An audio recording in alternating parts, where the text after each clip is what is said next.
Viewers আসসালামু আলাইকুম, আশা করি আপনারা ভালো আছেন। বরাবরের মতো আমি এমএস মুকুট আবারও আপনাদের সঙ্গে আছি। তো আজকে ছোট একটি টিপস নিয়ে এসেছি, কারণ আমরা সোশ্যাল মিডিয়ায় বিভিন্ন রকমের ছবি পোস্ট করে থাকি, আর এই ছবিগুলো হয়তো অনেক দুষ্ট প্রকৃতির লোকেরা এই ছবিগুলোর ডাউনলোড দেয় কিংবা সেভ করে বিভিন্ন রকমের সিম ক্রিয়েটের মধ্যে বন্দি করে রাখে। তো আমরা আসলে এই ছোট এই ভিডিওর মাধ্যমে জানবো যে আমরা আমাদের পার্সোনাল একটি ছবি কিন্তু চাইলে ফেসবুক লক করে রাখতে পারবো, যাতে করে কেউ স্ক্রিনশট কিংবা সেভ করে নিতে পারবে না। তো এক্ষেত্রে আমরা সাধারণত যে কাজটি করব সেটি হচ্ছে যে দেখুন, আমরা যখন ফেসবুকে আমাদের এই আইডিতে প্রবেশ করি, আমরা এই আইডিতে প্রবেশ করার পরে বন্ধুরা এই চ্যানেলে নতুন নতুন ভিডিও পেতে আপনারা এই সাবস্ক্রাইব বাটনে ক্লিক করুন। এরপর পুনরায় ক্লিক করে অল বাটন বাজিয়ে রাখুন। এই 3 ডট লাইনে চলে আসবো। 3 ডট লাইনে চলে আসার পরে আমরা আমাদের এই লোগোর যে আইকনটি লেখাটি রয়েছে এখানে আমরা ক্লিক দিব।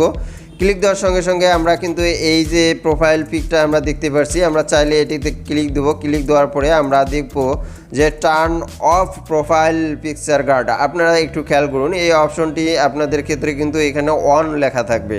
যেহেতু আমি আগে থেকে এটি চালু করে রাখছি, সেই জন্য আমার এখানে টার্ন অফ দেখাচ্ছে।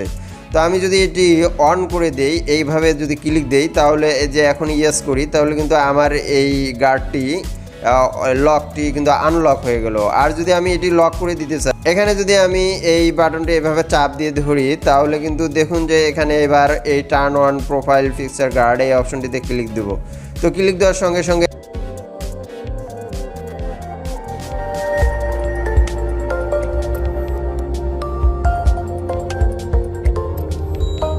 আমরা কিন্তু এখানে নেক্সট কমান্ডে ক্লিক দেবো। ক্লিক দেওয়ার সঙ্গে সঙ্গে আমরা কিন্তু সেভ কমান্ডে ক্লিক করব।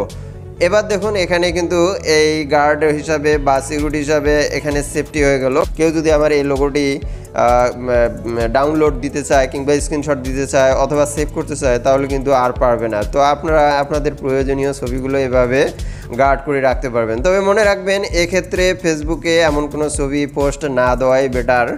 যদি মনে করেন যে যে ছবিটি দেওয়া যাবে এমন ছবি হলে আপনি এ ধরনের সর্বোচ্চ অপশন ব্যবহার করতে পারেন। কারণ জানেন তো আজকাল সোশ্যাল মিডিয়ায় বিভিন্ন রকমের সুপরিকল্পিত কিছু দুষ্ট প্রকৃতির লোক আছে, যারা হয়তো চাইলে আপনার ক্ষতি সাধনও করতে পারবে। তাই আপনি বিশেষ বিবেচনা করে এর ছবিগুলো পোস্ট করতে পারবেন। তো আশা করছি ভিউয়ার্স আপনারা বুঝতে পারছেন। তো দেখা হবে পরবর্তী ভিডিও। সে পর্যন্ত ভালো থাকুন, সুস্থ থাকুন, আল্লাহ হাফেজ।